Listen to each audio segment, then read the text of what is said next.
I always believed that no matter how twisted my family could be, they would never cross a line in front of my children.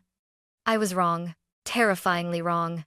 One moment, I was placing the roasted chicken in the center of the table, reminding my kids Noah and Lily to sit nicely. The next, I was on the floor, choking on the metallic taste of blood as my father's polished shoe slammed into my ribs. "You're nothing, Sophia. Nothing." His voice didn't just echo through the dining room. It shattered something inside me.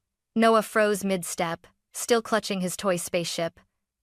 Lily backed into her chair, trembling so hard it scraped against the floor. My mother looked away. My sister Emma smirked. And as my father towered over me, ready for another blow, I felt something ignite. Not fear, clarity. That was the moment everything changed. The moment I stopped being their victim. PHN 1. The dinner before the storm is approximately equal to 450 words. Ingwe ketu ne in a2 drama. Neotwai truktiep. Dinner was supposed to be simple. Roasted chicken, garlic mashed potatoes, green beans, nothing fancy, nothing dramatic. Just a quiet night where I pretended my family wasn't slowly suffocating me. I should have known better. The tension started the moment my parents stepped through the doorway. My father didn't even say hello. He glanced around my living room like a building inspector searching for violations. "Still living modestly, I see," he muttered. I forced a smile. "Hi, Dad. Nice to see you too." Mom brushed past me with a sigh so heavy you'd think she was entering a prison, not her daughter's house. And Emma, my sister, followed behind them, her heels clicking like a metronome of judgment. She took one look at my table setting and smirked. "Paper napkins, Sophia? Seriously?" "They're decorative," I said. "They're cheap," she corrected.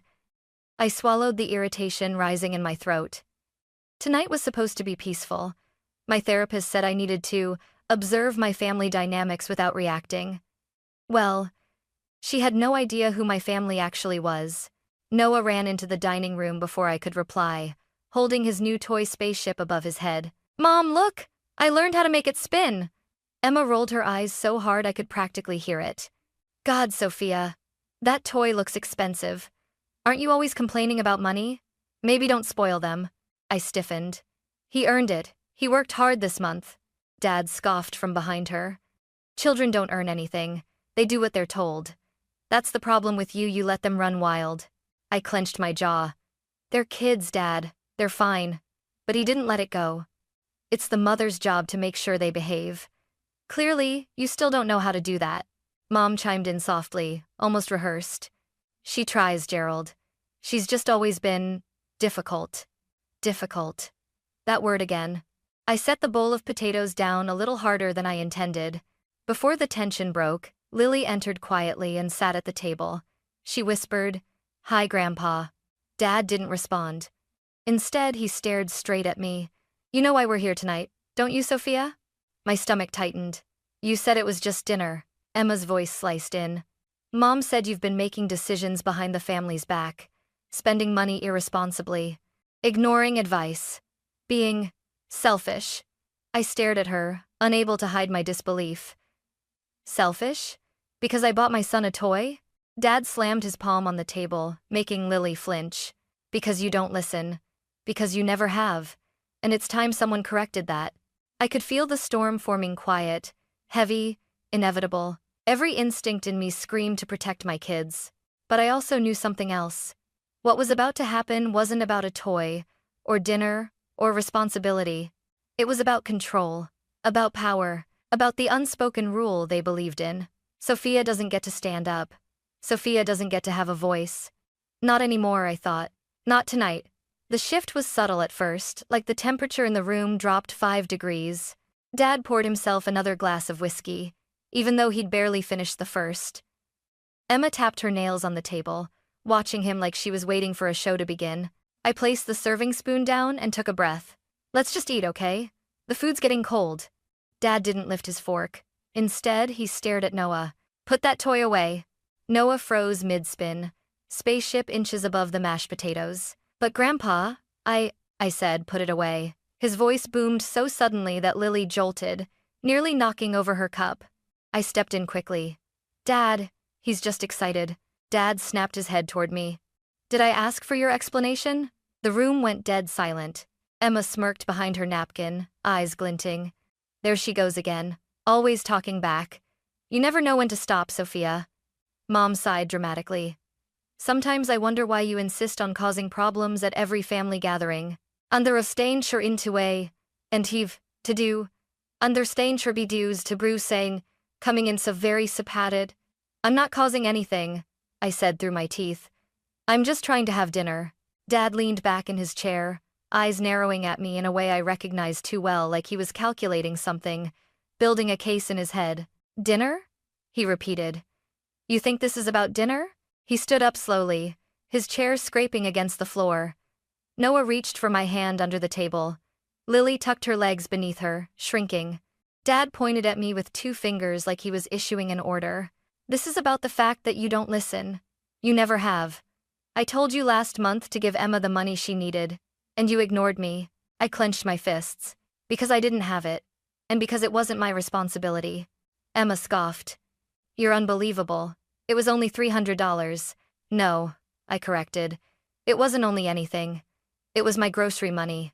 My bill money. Dad slammed his palm on the table. Don't talk back to me. I felt Noah flinch. Dad, I said carefully. Your voice is scaring the kids. Maybe they should be scared, he growled, stepping closer to my side of the table. Maybe then they'd learn some respect. Gerald, Mom whispered anxiously. Sit down. But Dad ignored her. He moved around the table with slow, deliberate steps, eyes fixed on me like a predator closing in on its prey. Su keng thong trong fong da quan. Lily whimpered softly. Mommy? I placed a hand on her shoulder. It's okay, sweetheart. Everything's fine. But everything was not fine. Dad stopped right beside me, towering over my chair. Stand up, he ordered. No, I said, my voice a quiet warning. We're not doing this. Not in front of my children. Emma laughed under her breath. Wow. She thinks she's brave now. Dad's jaw tightened. I said, stand up. My pulse hammered in my throat. I knew that tone. I'd known it since I was 15. It was the tone that meant a line had already been crossed, and there was no turning back. I didn't stand, and that was all it took. Dad grabbed the back of my chair and yanked it so hard that it scraped across the floor, the force jerking my body sideways. Dad, stop! Noah cried, jumping up. But Dad wasn't looking at him. His entire focus was on me. And before I could react, before I could shield myself, before my brain even processed the motion, he reared his leg back. His shadow fell over me. His voice, low and venomous, hit first. Maybe this will finally teach you. Then the kick landed. The first kick stole my breath before I even understood what was happening. A sharp explosion of pain ripped through my ribs, hot and electric, like something inside me cracked instantly. I hit the floor hard, my palms scraping against the tile, my knees slamming down a second later. For half a second, the world blurred. The room tilted. My ears rang. But the worst part wasn't the impact. It was the silence that followed. A horrifying, suffocating silence. I heard Noah gasp. I heard Lily's chair scrape backward. But no one else. Not my mother, not Emma, said a single word. Dad towered over me, breathing hard, the toe of his polished shoe inches from my face. You're nothing, Sophia. His voice dripped with venom. You've always been nothing. Actions of the Colin. I tasted blood warm, metallic, creeping down the back of my throat. Stop! Noah screamed, his small hands clenched into fists. Stop hurting my mom. Dad didn't even look at him. Instead, he grabbed a fistful of my hair and yanked upward. Pain shot through my scalp, tearing a cry from me before I could swallow it back. Emma folded her arms, leaning against the table like she was watching a mildly interesting documentary. God, Sophia. Why do you always make things so dramatic? I choked on a breath. Let me go. Dad snarled. You think you can disrespect me? In my presence? In front of my family? This is my home, I rasped. My kids. Your kids, he barked, tightening his grip. The way you're raising them is an embarrassment. Let her go. Noah's voice cracked as he ran toward us. Dad's hand shot out, not gently, not accidentally, and shoved him back. Noah stumbled into the edge of the table, dropping his spaceship. The small plastic toy skittered across the floor and hit Dad's foot. He looked down at it with disgust. Then he bent over, picked it up, and studied it as though it personally offended him. "This," he said, voice low, "is what you waste money on." "It's Noah's favorite," I whispered. The words trembled out of me more from fear for my son than from pain. Dad didn't care. He ripped the toy from its plastic fins and tossed it into the trash can so hard it clattered against the inside. Noah's face crumpled. "Grandpa, why?" Tears streamed down Lily's cheeks. She hid behind the chair, covering her ears. And something inside me cracked. Not a bone, this time, but something deeper, hotter. Sharpened by years of being told I had no voice, I forced myself to push up on shaking elbows, but Dad shoved me back down with his boot. The pressure dug into my ribs again, sending another wave of pain up my spine. "You stay down," he snarled. "You don't get up until I say so." "Dad, stop." Mom finally spoke, but her voice was so soft it barely carried. "She gets overwhelmed easily. You know how she is." How I am. Right. Difficult. Emotional. Problematic. Their favorite labels. Emma rolled her eyes. "She really shouldn't talk back to you. She knows better." I looked at them, my own family standing there watching their patriarch break me like I was a disobedient child. I spat blood on the floor, meeting Dad's eyes. "Get your foot off me." His nostrils flared. His voice dropped into that terrifying calm he used before hitting harder. "You don't give orders," he said. "You obey." Then, he kicked me again. Harder. Right in the same spot. A burst of white exploded in my vision. My ribs screamed. My lungs seized. I curled inward instinctively, gasping as tears sprang up unbidden. Noah let out a sound I'd never heard from him, a broken, wounded cry. "Mommy!" And in that moment, through the haze of agony, through the fog of betrayal, I saw his face. My son's face. Pure terror. My daughter huddled behind him, trembling, clutching his shirt. That image burned something into my mind so fiercely that even the pain faded beneath it. Because my children weren't just scared. They were watching. They were learning. They were deciding what love looks like, what family looks like, what they were allowed to become. And I realized, if I stayed on that floor, if I let this happen, if I let my father show them this was normal, I would lose them. Maybe not today, maybe not tomorrow, but someday. Slowly, with every nerve in my body screaming, I placed a bloody hand on the tile and pushed myself upward. Dad stepped back, stunned. Emma's smirk faltered. Mom's eyes widened. Noah whispered, "Mom?" I met his gaze, breathing through the pain, and whispered back, "Don't worry, sweetheart. Mommy's not staying down anymore."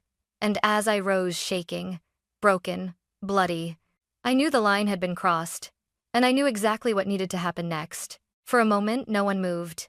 I was still half crouched on the floor, one hand smeared in my own blood, the other gripping the leg of the dining table to steady myself. My ribs throbbed with every breath, sharp and hot like tiny knives twisting beneath my skin. My vision pulsed at the edges, but I stood, slowly, deliberately, like a woman rising from the dead. Dad's eyes widened, not with concern, but with offense. Like, how dare I get up without his permission? Emma's smirk dissolved into something close to confusion. Mom clutched her chest. Noah pulled Lily behind him, watching me the way a child watches a hero rise from rubble. Dad recovered first. His voice dropped to a chilling growl. "You should have stayed down, Sophia." I wiped blood from my lip with the back of my hand. "Well," I said, breathing through the pain, "you've always underestimated me." Emma scoffed. "God, she's being dramatic." "No," Dad snapped at her. "She's being disrespectful." Then to me, "You think standing up makes you strong? You think it changes anything?"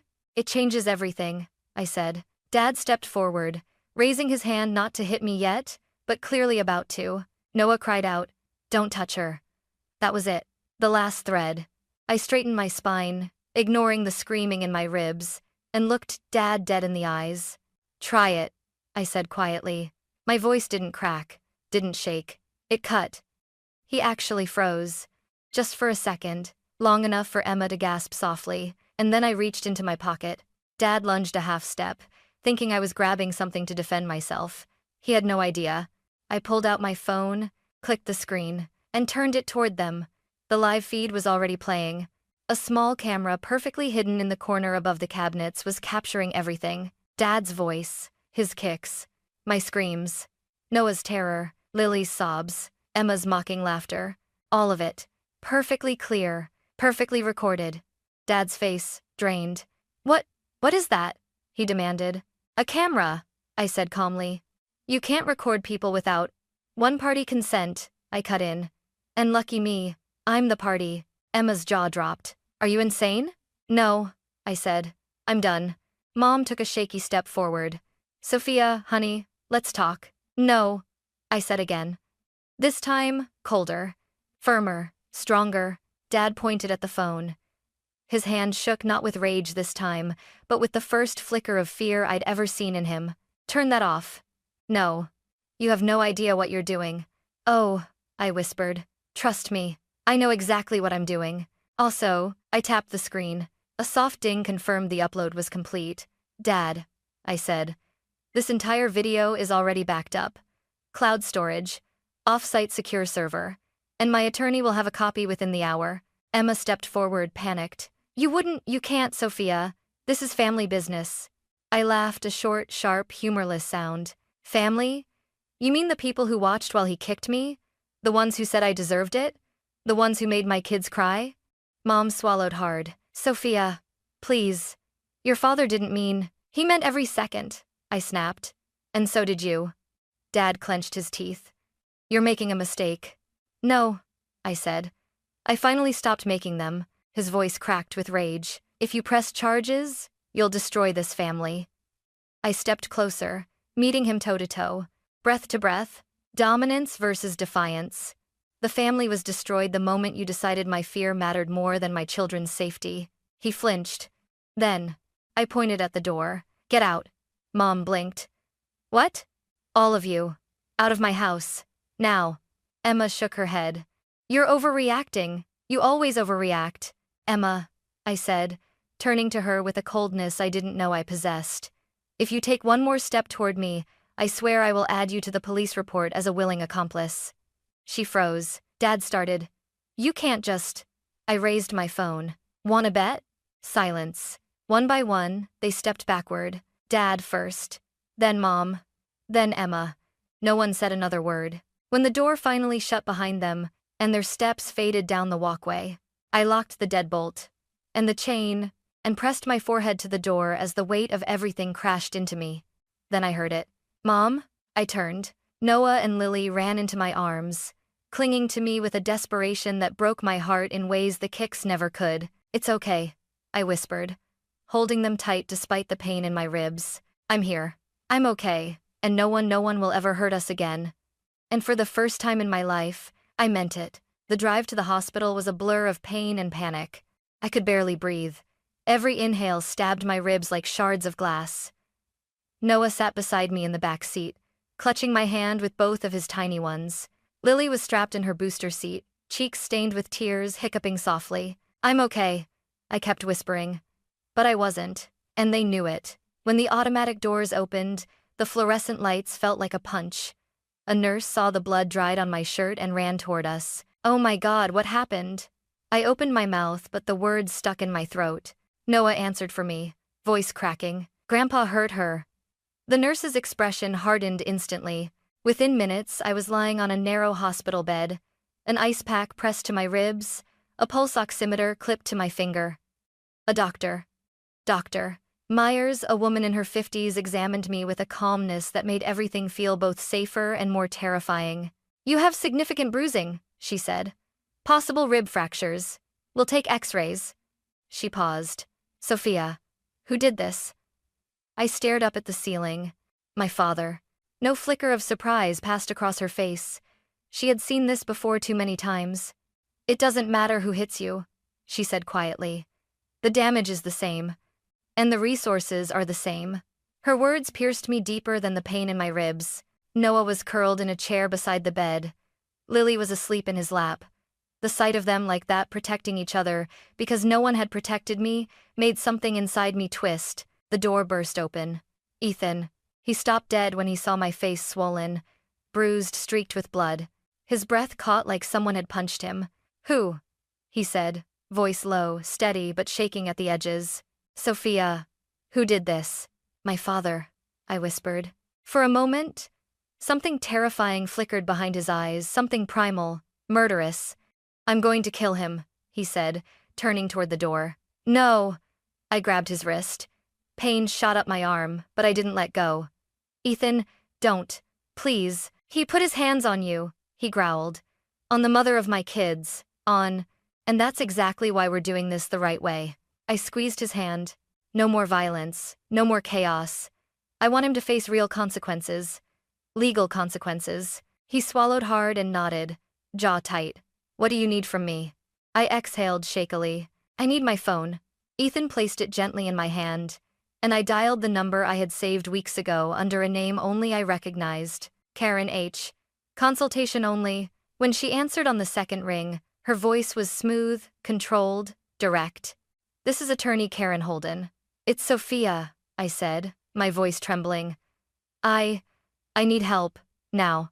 Tell me everything, she said. So I did. Every kick, every scream, every drop of blood. The video, the children, witnessing everything. Karen didn't interrupt. Not once.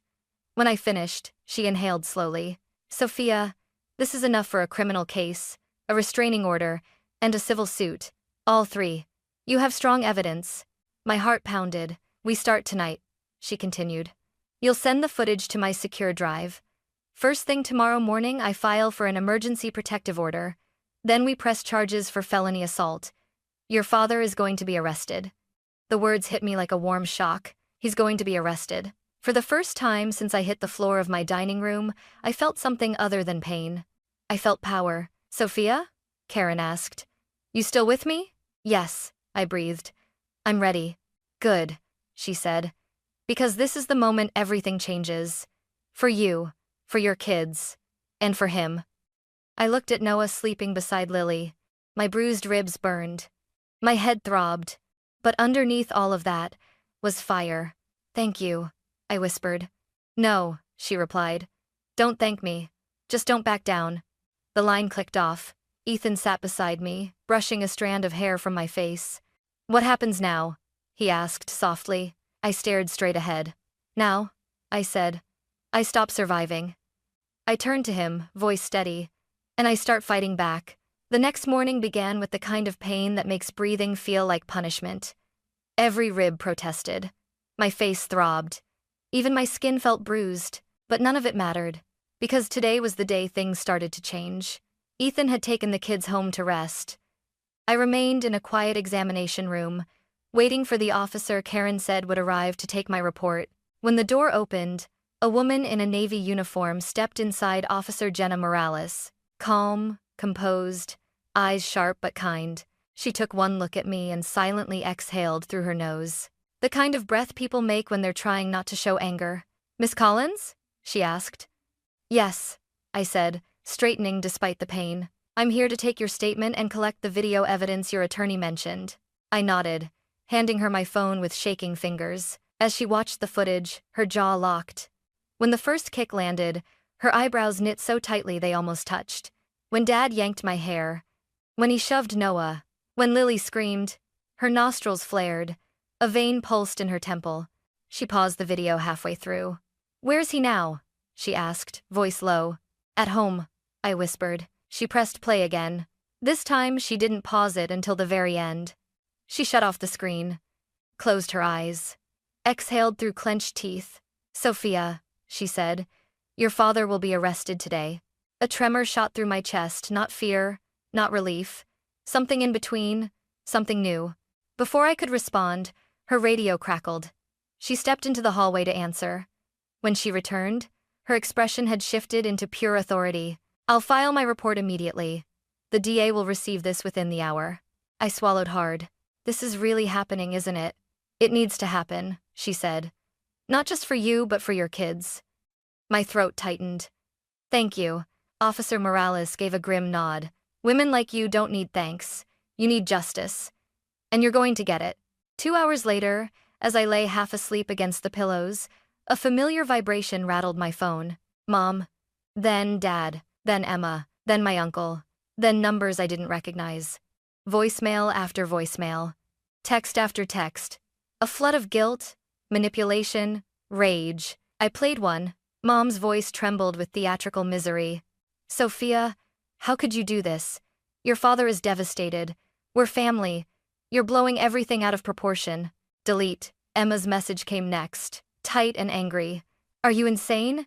You called the cops on Dad? On Dad? He's freaking out. Answer me. Fix this. Delete. Then my father's voice, cold, controlled, despite everything. You think you can ruin me? You have no idea who you're fighting. You better drop this before it goes too far. I smiled. Even with bruises on my face, I smiled. Too far? He had no idea how far I was willing to go. Delete. Finally, a call from an unknown number. I answered. Hello? Miss Collins, a man said. This is Officer Harland from the County Sheriff's Office. I'm calling to inform you that we have taken Gerald Collins into custody for felony assault. The words hit me like a wave, cold, sharp, life-altering. Did he say anything? I asked. There was a slight pause. He referred to you as dramatic and provocative. But we're holding him for booking now. I nodded, though he couldn't see it. Thank you. Your attorney will receive the full report today. When the call ended, I let my head fall back. He was in custody, actually in custody. For the first time in my life, Dad was facing consequences, not decided by him, not by Mom, not by Emma, but by someone he couldn't threaten into submission. Later that afternoon, Ethan drove me home. As we pulled into the driveway, he reached over and touched my hand. How do you feel? He asked softly. I stared at the house, my house where the violence had happened. The air still felt heavy. But for the first time, it wasn't suffocating me. I swallowed. Awake. Ethan squeezed my hand gently. And ready? I nodded, more than ever. Because I knew this wasn't over. Not even close. The arrest was just the first crack in an empire built on silence, fear, and control. Now it was time to make the whole thing collapse. The backlash didn't take long. It started the same afternoon Dad was arrested. My phone buzzed nonstop, texts, calls, voicemails, messages from numbers I didn't recognize. Ethan finally put my phone on silent, but even then, the screen lit up every few seconds like a warning beacon. The first message was from my cousin Marissa, someone I hadn't spoken to in almost a year. Sophia, I heard you had your dad arrested. What is wrong with you? He could have a heart attack in jail. Answer me now. Delete. Then came my aunt. Sweetheart, men lose their temper sometimes. That doesn't mean you put them in prison. Think of your mother. She's devastated. Delete. Then another distant cousin. Your dad supported you your whole life. You're going to destroy this family over one argument? Shame on you. Delete. It was like someone had set off a flare in the family tree, and every relative with a cell phone suddenly felt entitled to rescue the family name by attacking me. I was barely out of the car when my mother showed up at my house. Ethan stepped outside first, blocking her. Ethan, Mom said, hands trembling. Please, I need to talk to my daughter. He didn't move. Not unless Sophia says so. I stepped out onto the porch, ribs aching, but refusing to stay seated while the woman who watched me get beaten stood there, pretending to be a victim. Mom's face twisted the instant she saw me. Sophia, how could you? She whispered, like I was the one who'd done something unspeakable. I folded my arms. Mom, I'm not doing this. You got your father arrested? Arrested? She cried. Do you know what people are saying? Our church group is. I cut her off. I don't care what your church group thinks. She blinked like I'd slapped her. You don't mean that. I do, I said. I care about Noah and Lily, and what they saw, and what he did. He didn't mean to hurt you, she snapped. He was disciplining you, and you provoked him. I stared at her. You watched him kick me while I was on the floor. Mom swallowed hard. You know how he gets when he's stressed. I almost laughed. Almost. Mom, I said, voice dropping to steel. If you don't leave, I'll add your name to the restraining order request. Her lips parted in shock. You wouldn't. Try me. For the first time in my life, my mother stepped back from me. Ethan closed the door gently behind us. 2 days later, Karen called. Brace yourself, she warned. Your family is escalating. How? I asked. They're contacting the DA's office, claiming you have a history of emotional instability. I blinked. Excuse me? That's not all. Your father's business partner, Leonard Shaw, contacted your workplace. He told your supervisor the assault charges were fabricated. And the fear of cinched color. And the rebead was knotted. A slow, cold fury crawled up my spine. My job? I whispered. They're going after my job now? I told you this would happen, Karen said, not unkindly. When abusers lose control, they try to regain it by destroying your reputation. Just then, as if God himself were proving her point, my phone buzzed with a message from Emma. You think you're so righteous? Dad's lawyer said he's getting out soon. You better fix this before the whole town finds out what a liar you are. I exhaled slowly. She wants a response, I told Karen. Don't give her one, Karen said. Silence is power.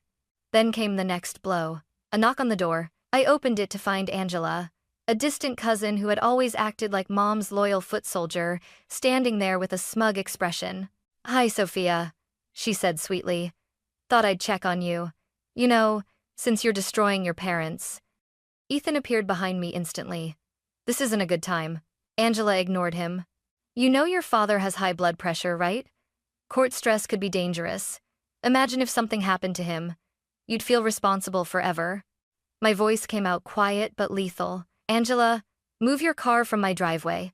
And stay off my property, she scoffed. Or what? Or the restraining order includes you too. She froze. This isn't over, she hissed. Everyone knows what you're doing. People are talking. Good, I said. Let them talk. When I closed the door, my hands were shaking not from fear, but from the realization that I wasn't afraid anymore. 3 days later, the DA's office called me in. The prosecutor assigned to the case, Assistant District Attorney Dana Porter, reviewed the evidence in front of me every minute of the video, the medical reports, the witness statements from Officer Morales. When she looked up, her eyes were flat steel. Sophia, this isn't a simple domestic dispute, she said. This is felony assault and child endangerment. We're pursuing maximum charges. Something inside me lifted, like a weight I'd carried since childhood had finally cracked. Your father has a court hearing tomorrow morning, Ada Porter continued. You will not need to testify yet, but be prepared. The defense will try to paint you as unstable, emotional, ungrateful. They will blame everything on you. I nodded. I know. Are you ready for that? I took a long breath. Yes, I said. Because for the first time, I finally know I'm right. That night, as I tucked Noah and Lily into bed, Lily asked, Mommy, is Grandpa going to hurt you again? I brushed her hair back gently. No, baby, I whispered. He's not allowed to come near us anymore. Because of the police? Because Mommy finally said enough. Noah reached for my hand. I'm proud of you, Mom. Those words. Those tiny, powerful words. They were worth more than any apology my family could ever offer. And as I kissed my kids goodnight, I realized something. My father's arrest wasn't the end of a nightmare. It was the beginning of our freedom. The courthouse smelled like old paper, cold marble, and fear. Not my fear. Theirs. Dad sat at the defense table in a wrinkled suit, wrists still slightly marked from the handcuffs they'd removed. Mom sat behind him, clutching a tissue, shaking her head dramatically whenever someone looked her way. Emma sat stiff beside her, arms crossed, glaring at me as if I'd personally murdered her dreams. I walked in with my attorney, Karen Holden, and ADA Porter. My ribs had finally stopped aching. My bruises had faded to a soft yellow, but the fire in my chest, that was still burning. Dad looked at me, expecting the old Sophia, the girl who used to shrink under his stare, apologize, rationalize, back down. But I didn't flinch. His eyes flickered, unsure for the first time in my entire life. Good. He should be unsure. He should be terrified. The hearing lasted less than an hour. Ada Porter presented the evidence with surgical precision. The video, the audio, Officer Morales' report, the medical records. The fact that Noah and Lily had witnessed everything. Dad's lawyer tried to argue discipline, stress, a misunderstanding. But nothing, not his excuses, not my mother's trembling hands, not Emma's fake tears could erase the image of a grown man kicking his daughter in front of 2 children. When Porter played the footage in the courtroom, there was a moment of visceral shift where everyone watching collectively recoiled. You could feel the disgust settling over the room like thick smoke. Noah's tiny voice screaming, "Stop!" Lily's terrified sobs. Dad's voice booming. You're nothing. No lawyer alive could talk their way out of that. When the video ended, you could have heard a pin drop. The judge looked at my father with the kind of cold, heavy disappointment he deserved. Mr. Collins, the judge said, voice steady, this is not discipline. This is not a moment of lost temper. What I see is violence, severe, intentional, and dangerous. And you did it in front of children. Dad's jaw twitched. He was losing. He knew it. The judge continued, you are hereby sentenced to 18 months in state custody, with eligibility for parole after 12 months with good behavior. Additionally, a permanent restraining order will be granted on behalf of Sophia Collins and her children. Mom cried softly. Emma slammed her purse onto the bench. Dad stared at the floor. Me? I just breathed. And for the first time in years, it didn't hurt. When the hearing ended, Mom stood and rushed toward me. Sophia, please, you don't understand. I stepped back. No, I said. You don't understand. And you never tried to. Emma pushed forward, eyes red with fury. You think you've won? She spat. You're tearing this family apart. Dad's business is collapsing because of you. We're drowning in legal fees. That's not my fault, I said calmly. That's the cost of the choices he made. You could have forgiven him. No, I said, voice like ice.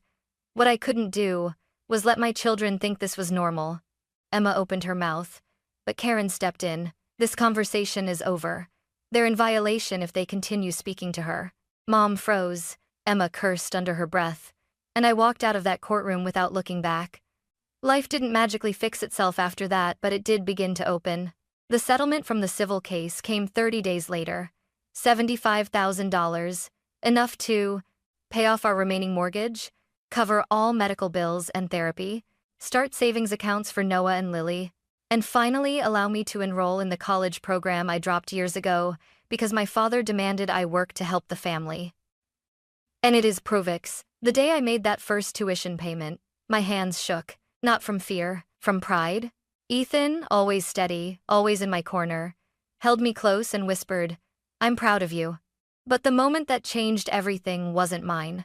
It was Lily's. One night, as I tucked her in, she looked up at me with sleepy eyes and whispered, Mommy, I'm glad Grandpa can't yell at you anymore. I kissed her forehead. Me too, baby. And I'm glad you got back up. The breath I took felt like the first clean breath of my life. Months passed. The house grew quieter, lighter. My kids laughed more. Ethan smiled more. And I slept without waking from the phantom sensation of a kick. My father served his sentence. My mother lost her social standing. Emma's bitterness devoured her from the inside. The throne of control they'd built for decades collapsed, brick by poisoned brick. And I stood in the sunlight of the life they said I would never have. Once, I thought being the difficult daughter was an insult. Something to fear, something to fix. Now, I wear it like armor. Because if protecting my children, choosing myself, and burning down a legacy of generational violence makes me the villain in their story, then I'll gladly take the role. Better a villain in their narrative than a victim in mine.